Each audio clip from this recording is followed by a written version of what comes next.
In the vise here you have a variant of the Pearly Teal, or Pearly and Orange Teal as it's sometimes called.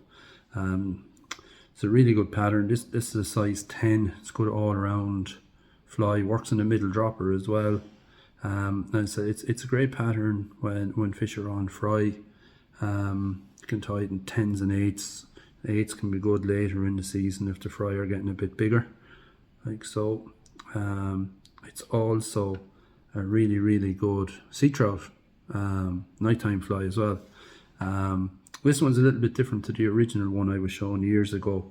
I think somebody picked it up from one of the fly mail order online stores. It wasn't a pattern I'd come across before. I'm not sure who the person is who came up with the original Pearly and Orange Teal, but fair play to us. It's one I wouldn't be without in my box. This one's slightly different. It's making use of Tommy Fly UV orange in the tail. I just like that because it's so UV, and I've put the hackle on the front instead of underneath, in front of the wing. The black hackle, where you'd often see it's tied in front of the palmered hackle, and then the wing comes on later, and that style can be good for the sea trout, but I'm tying these for loch style fishing, so I prefer to put the hackle on the front of this one. Just gives you a little bit more movement, at least I think it does anyway. And I've added some jungle cock eyes again with perch fry and other similar fry patterns in mind. So as I say, it's one not to be without in your box. It's well worth tying a couple of these. So let's get to how to tie it. Size 10 fulling mill heavy wet. I tie these in 10s and 8s, and you can use the bronze or silver hooks, quite nice with them. Some of the silver ones that fulling mill do could be a nice option for sea trout flies anyway. Some semperfli classic waxed in 6/0. Just run it down the hook a bit there. Trim off your waist. And just bring your thread down. So if you want on the way down, you can tie in your tail. So I'm just going to measure this up. This is Tommy Fly UV. It's a flossy thread. Is it a thread? Is it a floss? It's quite thin, but we'll say it's a floss. And it's very UV. And this is in the orange. It's number 14. And I just line this up to sort of the length of my body. I'll be coming back over this, but I just want to catch it in on my way down just to save a little bit on bulk and stop there. I'm going to leave the tail a little bit longer on it than some that you might come across. And the rib on this is silver wire, so I'm going to use the semperfli bright silver in 0.2 millimeters. So I'm just going to catch that on my way up and just trap down all these fibers here. Get them all. Try and keep the body fairly even. And I'm almost back down to the start of the tail there now. I'm just going to catch in some wide pearl lurex. So as you know from these flies, sometimes I'll catch in medium up here and go down and back over itself.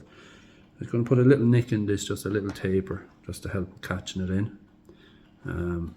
And you could wax your thread as well. So I'm just going to continue running the thread down to the start of the body there, like so, and just bring the thread back up. Fairly close turns, just to again try and keep the body even. So we're going to have a palmered hackle, a wing, and a front hackle, so leave a little bit of space. So get your pearl and bring it over your black thread, and you'll get a kind of a greeny pearl effect. If you want it a bit less green, use the medium pearl and go down and come back up. and you often get a slightly different coloration. And the same if you stretch your Pearlurex, some of it stretches and it changes the colour slightly, and I suppose everyone has their favourites. For me, this particular ones I'm tying just for a half dozen or so today, I'm going to be trying them as a sort of a perch fry imitation on the loughs with the orange and that sort of a greeny pearl body. So that's why my tail's a little bit longer, and I want a particular effect, if you like. So I'm just going to take an orange cape, and this one is a lighter orange than this one. This one's a bit darker, so I'm going to use a slightly hotter one, I suppose, and be closer to a hot orange.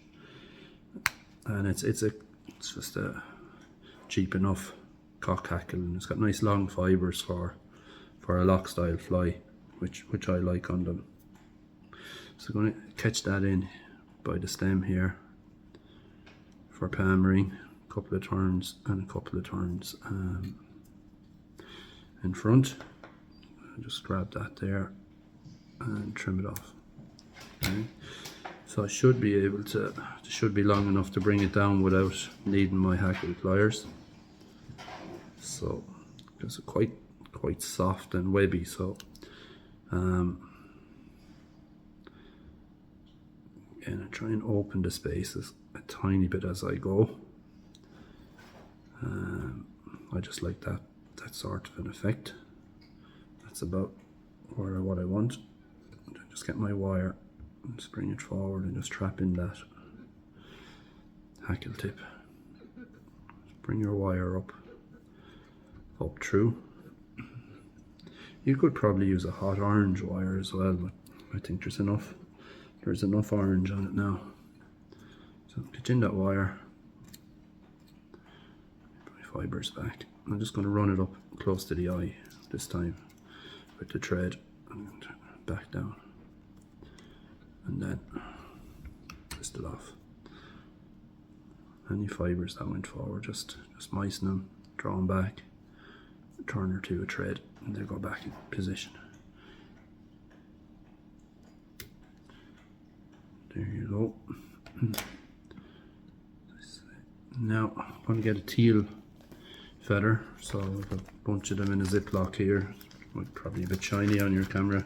You could use teal or widgeon. And on a size 8 sometimes I would use widgeon if my teal feathers are a bit short. So there's some nice ones in here, some reasonable length ones. I just pick one out. There's 2 nice ones there, nicely barred. I'll keep that longer one for a size 8. That's just stripping away some of the fluff. I've shown before how I do this anyway. So I measure about the length and width of a wing that I'd like to have.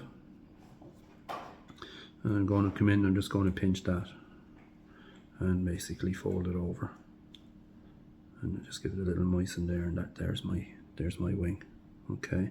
Now you've 2 options with this fly in terms of the next hackle is black, and you can put it in here and then the wing, or you can tie it in and put the black hackle in front. So I'm going to tie in the wing here and put the black hackle in front.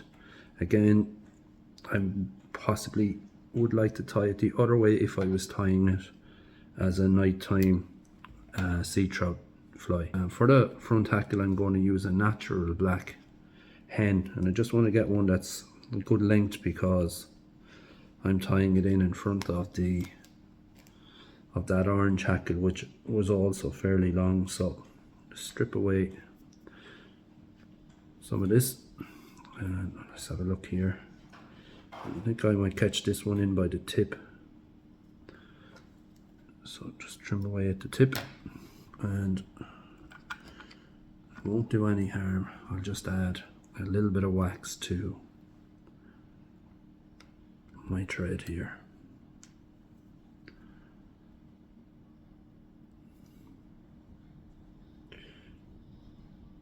Drop that down. There's one strand sticking up there. Get that out of the way. I'm going to get my hackle pliers.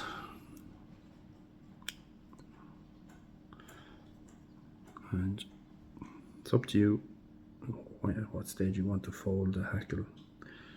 I kind of just go by how I think it's sitting, so I usually like to get most of a turn on, like so, and then start to fold it back a bit more as I go, so get at least 2 on this. Get 1 more towards the front there. Okay, like so. And I'm just gradually moving those forward close to the eye. Let's get a turn or 2 to lock in your stem. The stem is a little bit thick, but I think we're okay. Again, I just like to moisten my fingers to start to. There's no rush with this, you know. Just take your time and just build up a nice little head on the front of your fly. Now, it's optional then whether on a pattern like this if you want to add some jungle cock eyes or not. I think I will on this because, again, I'm thinking it's a good attractor pattern as it is, but as a possible back end fly late season when a smaller size perch fry might be around, some jungle cock eyes won't go astray. So I'm just splitting a feather here, and I just want to keep the sides even, so I've taken a tiny strip out of the middle to keep the 2 sides of the jungle cock even. So that tiny strip that you can see in the middle there, I'm going to remove that, and hopefully then both eyes, if you like, from each side of the jungle cock feather that are left in the split will be fine. So it looks like that then. So let's get the rest of that fluff. And I'm just going to line this up. I'm going to catch it in on those black bits, I think, just to make the eyes look the way I want. They don't look too bad at that. So a couple of turns on that. I'm just going to pull it back and trim it off. Trim off one side and then just try and catch the one on your side.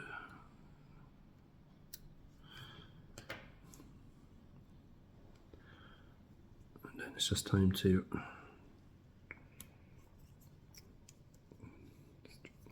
basically finish the head of your fly to whatever size you like it to be. Get your whip finish tool, give yourself enough thread.